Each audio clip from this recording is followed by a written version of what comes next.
আন্দালিব রহমান পার্থ আছে না? আমি যেইখানে পাবো, যেই অবস্থায় যেই জিনিস পাবো ছেড়ে দিব। বলে রাখলাম। পার্থ ভাই দেখবে হয়তো। পার্থ ভাই মাঝখানে ফোনও করছিলেন। আমি এর আগেও একবার বলেছিলাম, উনি আমাকে ফোন দিয়েছিলেন। ইলিয়াস তুমি আমার এমনে বললা। আমি বললাম, বলছি তো ভাই। আপনি ১ম আলোয় গেছেন না? এই যে রুমিন ফারহানা, অনেক ভালোবাসতাম। এখনো ভালোবাসি। কিন্তু পাইলেই সাইজ করে দিব। সুযোগ পাইলেই সাইজ করে দিব। কারণ ১ম আলোতে গিয়েছিলেন। যারা গিয়েছেন, এই যে আসিফকে দেখছেন না? আসিফকে কিন্তু খুব পছন্দ করতাম। আসিফের সাথে খুব ভালো সম্পর্ক ছিল। ছাড়ি নাই। কেন? কারণ ১ম আলোতে গিয়েছেন। 'প্রথম আলো', 'ডেইলি স্টার ইন্ডিয়া' এই জায়গায় কোনো ছাড় নাই। আওয়ামী লীগেরও ছাড়বো। কিন্তু 'প্রথম আলো', 'ডেইলি স্টার ইন্ডিয়ার' সাথে কানেকশন বহুত আওয়ামী লীগের আছে, যারা কিনা ইন্ডিয়ার সাথে কানেকশন নাই।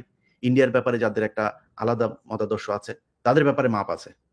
কিন্তু ইন্ডিয়া, 'প্রথম আলো', 'ডেইলি স্টার', 'উদীচী', 'ছায়ানট', ওই সিপিবি এগুলোর ব্যাপারে কোনো মাপ হবে না। যখন যেইভাবে পাওয়া যাবে সেইভাবে উলঙ্গ করে দেওয়া হবে। যেই ভিডিও পাওয়া যায় ওইটাই উলঙ্গ করে দেওয়া হবে। কোনো মাপ নাই। একদমই মাপ দেওয়া হবে না। আপনি 'প্রথম আলোর' যদি নাকি তার আগের নিউজগুলিও যদি দেখেন, তারেক রহমান সম্পর্কে 'প্রথম আলো' এটা গুগলে লেখেন, লিখে সার্চ দেন। দেখেন তারেক রহমানকে কত জায়গায় জঙ্গি, খাম্বা এই সেই এগুলো বলেই 'প্রথম আলো' নিউজ করেছে। অথচ সেই 'প্রথম আলোকে বিএনপি বাঁচাইতে চায়। এর চাইতে কষ্ট আর কোথায় আছে আমারে বলেন? ৩-৪ দিন আগে ওটা কোথাও নিউজ হয় নাই। যাত্রাবাড়ীতে এক আওয়ামী লীগের এক লোকের বাসায় গিয়েছিল পুলিশের এক দল। সেখানে বিএনপির এক দল সেখানে পুলিশকে বিশাল আকারের হুমকি-ধমকি দিয়েছে। ঢুকতে দিবে না। ধরে নিয়ে এসছে তারা, যদিও সেটা নিয়ে নিউজ-টিউজ হয় নাই।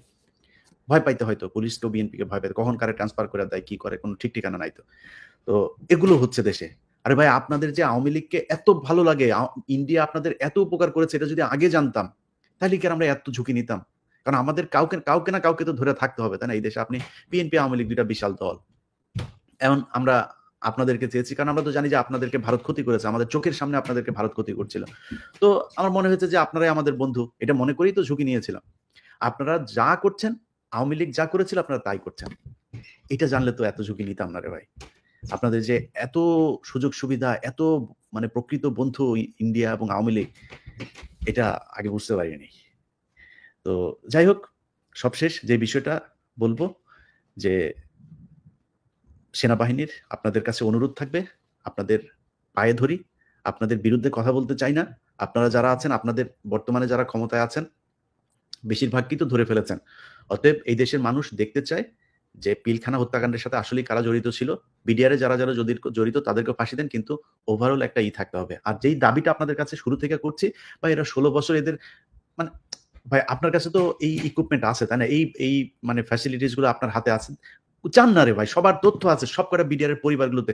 ১০ টা পরিবারে যান, যদি মনুষ্যত্ব বোধ থেকে থাকে, ন্যূনতম মনুষ্যত্ব বোধ যদি আপনার থেকে থাকে, চোখে পানি চলে আসবে। যান পরিবারগুলোর অবস্থা দেখেন যায়। একদম সবকটা ১৮,০০০ পরিবারের মধ্যে অন্তত ১৫,০০০ পরিবার শেষ।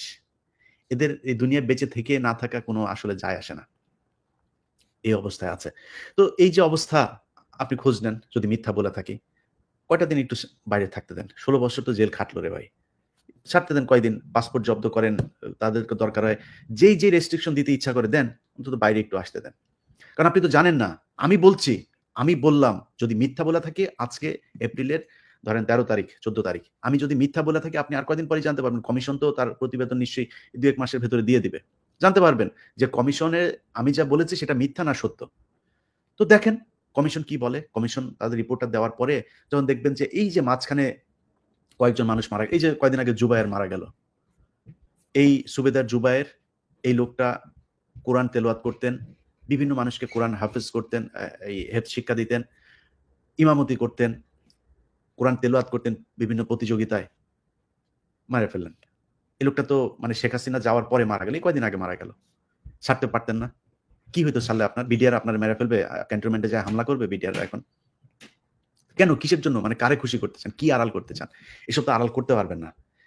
এসব যত আড়াল করতে যাবেন, তত বেশি খারাপ হবে। এই যে আজকে কিছু কথা বললাম না, এই কথাতে আপনার সমস্যা হয়েছে না? এগুলো মানুষ জানলো না। এখন তো অনেকের কষ্ট লাগবে যে ভাই এগুলো আমি তো বলতে চাই না। এগুলো কি জানতাম না আগে? এই যে ডিজির বউ যে এগুলো করতো, এই ধান্দাবাজি করতো, ডিজি শাকিলের বউয়ের যে ধান্দাবাজি, এগুলো আমরা জানতাম না আগে? মানুষ তো জানতো না, আজকে তো জানাইলাম। এই যে মুজিবের ঘটনা, তো আমরা তো এগুলি নিয়ে ঘাটাঘাটি করতে চাইনি। যত ঘাটাঘাটি করাবেন তত সমস্যা হবে, তত আপনাদের মান-সম্মান নষ্ট হবে। আমরা সেনাবাহিনীকে ভালোবাসি। সেনাবাহিনীর মান-সম্মান ক্ষুণ্ণ থাকুক, আমরা এটা চাই, অক্ষুণ্ণ থাকুক। এবং এইটা মানে অক্ষুণ্ণ রাখার জন্য আমরা শুধু কাজ করলে হবে না, এটার জন্য আপনাদেরকেও কিছু করতে হবে। যেটা করা দরকার সেটা করেন।